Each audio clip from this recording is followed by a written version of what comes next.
ಎಲ್ರಿಗೂ ನಮಸ್ಕಾರ. 5 ನಿಮಿಷದ ವಿಜ್ಞಾನಕ್ಕೆ ಮತ್ತೊಮ್ಮೆ ಸ್ವಾಗತ. ಓಕೆ, ಇವತ್ತು ನಾವು ಮಾತಾಡೋಕೆ ಹೊರಟಿರೋದು ಒಂದು ತುಂಬಾನೇ ಇಂಟ್ರೆಸ್ಟಿಂಗ್ ಟಾಪಿಕ್ ಬಗ್ಗೆ. ಅದೇ ಗಾಂಜಾ ಮತ್ತು ನಮ್ಮ ನಿದ್ದೆ. ಹೌದು, ಇದು ನಿಜವಾಗ್ಲೂ ನಿದ್ದೆ ಮಾಡೋಕೆ ಹೆಲ್ಪ್ ಮಾಡುತ್ತಾ ಅಥವಾ ನಮ್ಮ ರೆಸ್ಟನ್ನೇ ಹಾಳು ಮಾಡ್ಬಿಡುತ್ತಾ? ಬನ್ನಿ, ಇದರ ಹಿಂದಿರೋ ಸೈನ್ಸ್ ಏನು ಅಂತ ಡೀಪ್ ಆಗಿ ನೋಡೋಣ.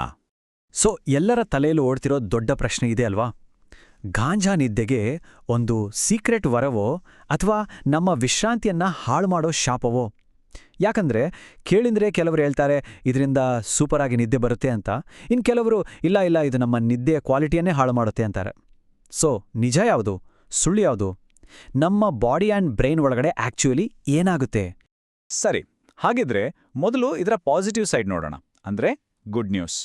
ಯಾಕೆ ಇಷ್ಟೊಂದು ಜನ ಗಾಂಜಾ ನಿದ್ದೆಗೆ ಹೆಲ್ಪ್ ಮಾಡುತ್ತೆ ಅಂತ ನಂಬ್ತಾರೆ? ಇದ್ರ ಹಿಂದೆ ಏನಾದರೂ ಸೈಂಟಿಫಿಕ್ ಕಾರಣ ಇದೆಯಾ? ರಿಸರ್ಚ್ ಏನ್ ಹೇಳುತ್ತೆ? ಬನ್ನಿ ನೋಡೋಣ. ಗಾಂಜಾದಲ್ಲಿ THC ಅಂತ ಒಂದು ಸೈಕೋ ಆಕ್ಟಿವ್ ಕಾಂಪೊನೆಂಟ್ ಇರುತ್ತೆ ಅಲ್ವಾ? ಇದು ಸ್ಲೀಪ್ ಆನ್ಸೆಟ್ ಲೇಟೆನ್ಸಿ ಅನ್ನೋದನ್ನ ಕಡಿಮೆ ಮಾಡುತ್ತೆ. ಅಬ್ಬಾ, ಏನಿದು ದೊಡ್ಡ ಪದ ಅನ್ಕೋಬೇಡಿ. ಸಿಂಪಲ್ ಆಗಿ ಹೇಳೋದಾದ್ರೆ, ನಾವು ಮಲಗಿದ ಮೇಲೆ ನಿದ್ದೆ ಬರಲಿಕ್ಕೆ ಎಷ್ಟು ಟೈಮ್ ತಗೋತೀವೋ ಅದೇ ಇದು. THC ಈ ಟೈಮನ್ನ ಕಡಿಮೆ ಮಾಡುತ್ತೆ.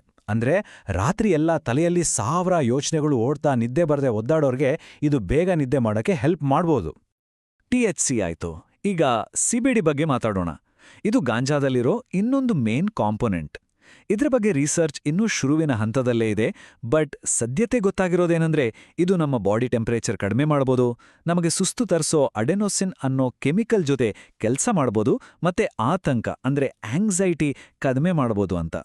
ಆದರೆ ನೆನ್ಪಿಡಿ, ಇದ್ಯಾವುದೂ ಇನ್ನೂ 100ಕ್ಕೆ 100% ಪ್ರೂವ್ ಆಗಿಲ್ಲ. ಓಕೆ, ಇದುವರೆಗೂ ಕೇಳೋಕೆಲ್ಲ ಚೆನ್ನಾಗಿತ್ತು ಅಲ್ವಾ? ಬೇಗ ನಿದ್ದೆ ಬರುತ್ತೆ, ಆರಾಮಾಗಿರುತ್ತೆ ಅಂತ.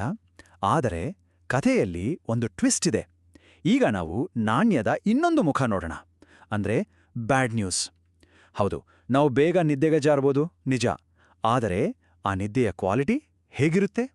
ಇಲ್ಲಿಂದಲೇ ನೋಡಿ ನಿಜವಾದ ಕಥೆ ಶುರುವಾಗೋದು.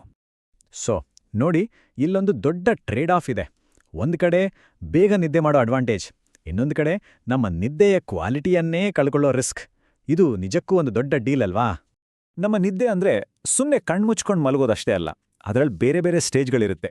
ಅದರಲ್ಲೇ ಅತ್ಯಂತ ಮುಖ್ಯವಾದದ್ದು ಅಂದ್ರೆ REM ಸ್ಲೀಪ್. REM ಅಂದ್ರೆ ರ್ಯಾಪಿಡ್ ಐ ಮೂವ್ಮೆಂಟ್. ಇದು ನಾವು ಕನ್ಸು ಕಾಣೋ ಸ್ಟೇಜ್. ಇದು ಯಾಕಿಷ್ಟು ಇಂಪಾರ್ಟೆಂಟ್ ಅಂದ್ರೆ, ನಮ್ಮ ಮೆಮೊರಿಗಳನ್ನ ಸ್ಟ್ರಾಂಗ್ ಮಾಡಕ್ಕೆ, ನಮ್ಮ ಇಮೋಷನ್ಸ್ನ ಪ್ರಾಸೆಸ್ ಮಾಡಕ್ಕೆ, ಮತ್ತೆ ಓವರಾಲ್ ಆಗಿ ನಮ್ಮ ಬ್ರೈನ್ ಹೆಲ್ತ್ಗೆ ಇದು ಅಬ್ಸಲ್ಯೂಟ್ಲಿ ಕ್ರೂಷಿಯಲ್. ಹಾಗಿದ್ರೆ ಆ THC ಇದೆಯಲ್ಲ, ಅದು ಈ ಇಂಪಾರ್ಟೆಂಟ್ REM ಸ್ಲೀಪ್ ಮೇಲೆ ಏನ್ ಎಫೆಕ್ಟ್ ಮಾಡುತ್ತೋ ಗೊತ್ತಾ? ಕೇಳಿ. ಮೊದಲನೇದಾಗಿ, REM ಸ್ಟೇಜ್ ಶುರುವಾಗೋದನ್ನೇ ಲೇಟ್ ಮಾಡುತ್ತೆ. ಎರಡನೇದಾಗಿ, ನಾವು REM ಸ್ಲೀಪ್ನಲ್ಲಿ ಕಳೆಯೋ ಒಟ್ಟು ಟೈಮನ್ನೇ ಕಡಿಮೆ ಮಾಡಿಬಿಡುತ್ತೆ. ಅಷ್ಟೇ ಅಲ್ಲ, ಕಣ್ಣಿನ ಚಲನೆಯನ್ನು ಕಡಿಮೆ ಮಾಡುತ್ತೆ. ನಿಮ್ಗೊತ್ತಾ, ಇದೇ ಕಾರಣಕ್ಕೆ ಗಾಂಜಾ ಯೂಸ್ ಮಾಡೋರ್ಗೆ ನನಗೆ ಕನ್ಸೇ ಬೀಳಲ್ಲ ಅಂತ ಅನ್ಸೋದು.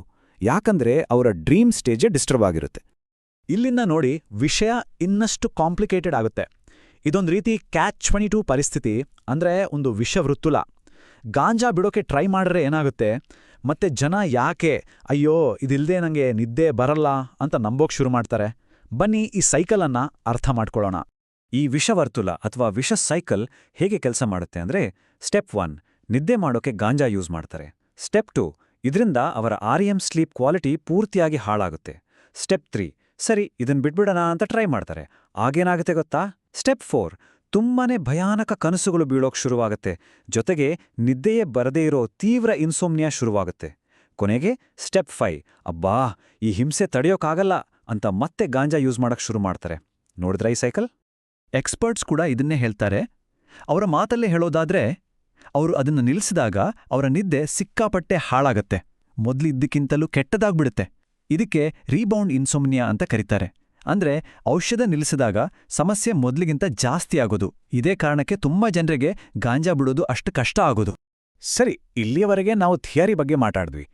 ಈಗ ಸ್ವಲ್ಪ ನಂಬರ್ಸ್ ನೋಡೋಣ. ಹೇಗಿದ್ರೂ ಡೇಟಾ ಸುಳ್ಳು ಹೇಳಲ್ಲ ಅಲ್ವಾ? ಕೆಲವು ದೊಡ್ಡ ದೊಡ್ಡ ಸ್ಟಡೀಸ್ ಈ ಬಗ್ಗೆ ಏನ್ ಹೇಳುತ್ತೆ, ಈ ಸಮಸ್ಯೆ ಎಷ್ಟು ದೊಡ್ಡದಿದೆ ಅಂತ ಅರ್ಥ ಮಾಡ್ಕೊಳ್ಳೋಣ.